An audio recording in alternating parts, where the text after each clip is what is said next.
are junk. I mean, it makes absolutely no sense when you look at the new category, podcasts. How is it that Joe Rogan and Theo Vaughn haven't been nominated? Well, I think there's an answer to that. And the answer has to do with this, which is leaning right. And that's the way this goes. If you've ever watched the Academy Awards, when you hear somebody get up on stage and say anything to the left, they get huge applause. When it goes to the right, they get boos or silence. And it's just the way Hollywood works. And I've been around here for a long time. And that's the way it works. And don't think I'm saying this as somebody who feels snubbed to the right. That's not the case. I'm a registered Democrat. I don't mind saying it because it's public record. So it's not like I have a dog in that fight, but it's ridiculous. How do you not nominate Joe Rogan?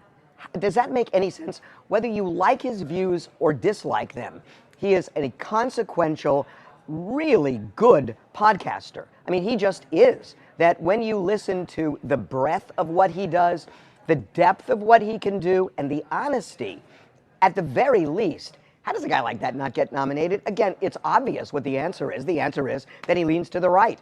And that's the way all of these awards work.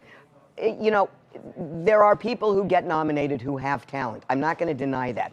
But I just think it's so ridiculous that there are people who put such stock in getting an award and thinking, oh my God, you know, this is the greatest moment of my life. Why? Because you won a popularity contest. Because that's what the Oscars are, that's what the Emmys are, that's what the Golden Globes are, that's what it all is. And it just stuns me how much people care about winning an award that goes up on a shelf. And what? You look at it over the years and you say, what? Wow, I won that award versus, let's look back at my career. Isn't that more important? You know, what somebody does in their career versus what award is on your bookshelf?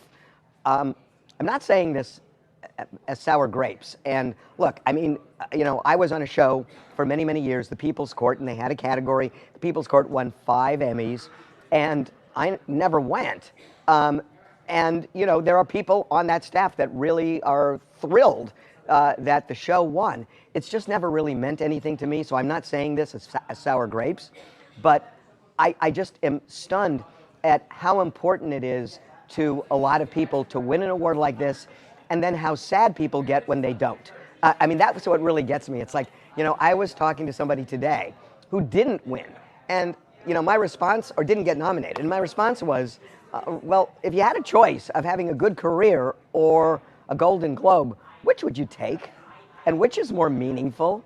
And which is more satisfying? I mean, I think it's just so obvious.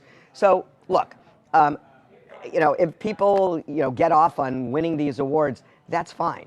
But come on, when you look at the absence of anybody to the right of center